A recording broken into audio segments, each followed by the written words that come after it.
ওয়াংথু beach, এখানে গোসল করার কোনো সুযোগ নাই, তবে চমৎকার স্বচ্ছ পানি। এই এলাকায়, এই ওয়াংথু বিচ এলাকায় মাত্র 400 পরিবার বাস করে। এর মধ্যে 399টা পরিবারই হচ্ছে পশ্চিমবঙ্গের অথবা তৎকালীন বেঙ্গলের। এদের মেইন পেশা হচ্ছে সুপারি এবং নারিকেল থেকে যে আয় হয় বছরে প্রায় 1.5 থেকে 2 লাখ টাকা। এবং এরা ভারত ভাগ হওয়ার পরে এরা এখানে আসে এবং এখানে এসে তারা বসবাস শুরু করে। তবে এই বসবাসের জন্য সেই সময় তৎকালীন ভারত সরকার প্রত্যেককে বিভিন্ন জায়গা থেকে পশ্চিমবঙ্গ এবং পশ্চিমবঙ্গ সংলগ্ন বাংলাদেশের এলাকার বহু লোক সেই সময় 47 সালে এখানে আসে। তাদেরকে সরকার, ভারত সরকার 30 বিঘা, কাউকে 15 বিঘা করে জমি দেয় এই ইয়াতে বসতি স্থাপনের জন্য। সেই জমি থেকে আজকে অনেকেই মোটামুটি বড়লোক বললেও কম হবে না। এবং এরা সবাই এখন এই আন্দামানেরই বাসিন্দা এবং তাদের বক্তব্য হচ্ছে চমৎকার একটা জায়গা, গণ্ডগোল নেই, মারামারি নেই, হানাহানি নেই, খারাপ কোনো কিছু নেই, চুরি চামারি কোনো কিছু নেই। এবং তাদের বক্তব্য হচ্ছে যে দেশে থাকা অবস্থাতে তারা পেটের দায়ে তারা বিভিন্ন জায়গায় ঘুরে বেড়াতো, আজ তারা আন্দামানে বসবাস করে সেটেল হয়েছে এবং তারা বলছে তারা অনেক ভালোই। দাদা, আপনি কি বাঙালি? হ্যাঁ। আচ্ছা, একটু দাঁড়ান। কতদিন থেকে এখানে আছেন আপনি? আমি তো জন্ম এখানে। জন্ম এখানে? তো বাপ দাদারা কবে এসেছে এখানে? বাপ দাদা ছোট থাকতে, ঠাকুর দাদা। বাড়ি কোথায়? আমাদের বাড়ি তো এখানে। ঠাকুরদার বাড়ি কোথায়? বাংলাদেশ। বাংলাদেশে কোথায়? বাংলাদেশ তো ফরিদপুর বলে। ফরিদপুরে? আচ্ছা, কোনোদিন গিয়েছেন বাংলাদেশে? কোনোদিন যাননি? এটা কে, কি নাম? তোমার নাম কি? রনিত। হ্যাঁ, রনিত বালা। রনিত বালা। আর আপনার নাম? লক্ষণ বালা। এই বিচের নাম কি? এটা নিয়ন্ডুর বিচ। হ্যাঁ, নিয়ন্ডুর বিচ। নিয়ন্ডুর বিচ ওয়াংথুর মধ্যে পড়ে এটা? হ্যাঁ, ওয়ান্ডুর বিচ। ওয়াংথুর মে নিয়লি বিচ। আচ্ছা, এখানে কি করে আপনি মাছ ধরেন?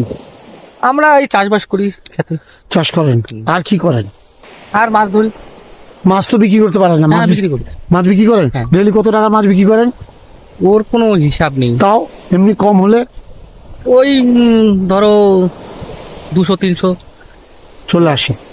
আচ্ছা, নিচে নেমে করতে হয় না? না, এখানে আমরা মাছ ধরি না, এখানে মাছ ধরা মানা। বিচে মাছ ধরা মানা? বোট নিয়ে যাই। বোট নিয়ে গিয়ে মাছ ধরো, মানে এইসব জায়গায় বিচে মাছ ধরা নিষেধ? আচ্ছা আচ্ছা, কি নাম বললেন আপনার? লক্ষণ বালা। লক্ষণ বালা। হ্যাঁ, ফরিদপুরে বাড়ি ছিল দাদাদের। আছে। ঠাকুরদার নাম কাশীনাথ বালা। কাশীনাথ বালা। আমাকে বলেন, এখানে কেমন লাগে? আপনার যার দূরে আসছিলেন কি জন্য এখানে আসছিলেন? আমরা তো এখানে জন্ম এখানে। কেন, মানে এইখানে এই বাংলাদেশ ছেড়ে বা পশ্চিমবঙ্গ ছেড়ে এখানে কেন? এটা কিভাবে বলবো আমি? বলতে পারবেন না? এখানে কেমন আছেন এমনি? হ্যাঁ, ভালো আছে। ভালো। মাসে কত টাকা ইনকাম হয় সব মিলে? কোনো সময় ওই 10ও হয়, কোনো হিসাব নেই ওর। মানে সবচেয়ে কম কত হয়? কেন ওই সব কাজের ব্যাপারে যাই কিরকম, আমাদের সুপুরি গাছ আছে। সুপুরি গাছ আছে? নারকেল গাছ, ওটা বছরে 1,00,000-2 টাকা আসে। সুপারি গাছ, সুপারি কোথায় বিক্রি করেন এটা? ওটা যে লোক আসে ওদেরকে নিয়ে চলে যায়। আর নারিকেল নিয়ে চলে যায়। ঠিক আছে। আচ্ছা, আর এই যে ডেইলি যে কাজ করেন কত টাকা দেয় প্রতিদিন? ওটা তো ঘরের কাজ না, এমনি বাইরে যারা কাজ করে? ওটা দেয় 600 টাকা দেয়, 500 টাকা দেয়, মানে পার ডে। এখানে আর কি আছে মাছ ছাড়া, যেটা করে মানুষ বাঁচতে পারে? এই নারকেল সুপারি ছাড়া আর কোনো কিছু নেই? সবজি আছে। আচ্ছা, এখানে কি পরিমাণ বাঙালি আছে? এখানে সব বাঙালি। ওয়াংথু বিচে সবাই বাঙালি? মানে এখানে তামিল নেই? কারণটা কি? এখানে নিয়ন্ডুরের ভিতরে একটা ঘরেই তামিল আছে, আর সব বাঙালি। তাই? কত মানুষ আছেন আপনার এখানে? এখানে আছি 350-400। 400-র মধ্যে একটা ফ্যামিলি আছে তামিল, আর বাকি সব আপনারা? হ্যাঁ।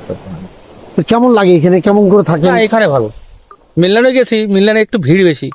আচ্ছা, এখানে ওই সেই রকম ভিড় নেই, চোর ডাকাত নেই। না, পয়সা মারা রাত্রেবেলা কোনো গন্ডগোল নেই? না, যে সুপুরি পেরে নিয়ে যাবে কেউ, নারকেল নিয়ে যাবে গাছ থেকে উঠে, এরকম কোনো চোর নেই। তার মানে আপনারা শান্তিতে আছেন বলবো? তাই? হ্যাঁ। কে কে আছে বাসায়? কে কে আছে? এখন আমার স্ত্রী আছে আর এই যে ছেলে। আচ্ছা, এটা আছে, অনেক লোক আছে বাংলাদেশের এখানে। আসে ওই যে তখন প্রথমে বাবা আসছে সে সময় কোলে। আচ্ছা আচ্ছা। বাবা নেই, বেঁচে নেই, বাবাও নেই, মাও নেই। ওই যে বান্তুর বিচ থেকে মোস্তফা দানিশ, পোর্ট ব্লেয়ার, আন্দামান।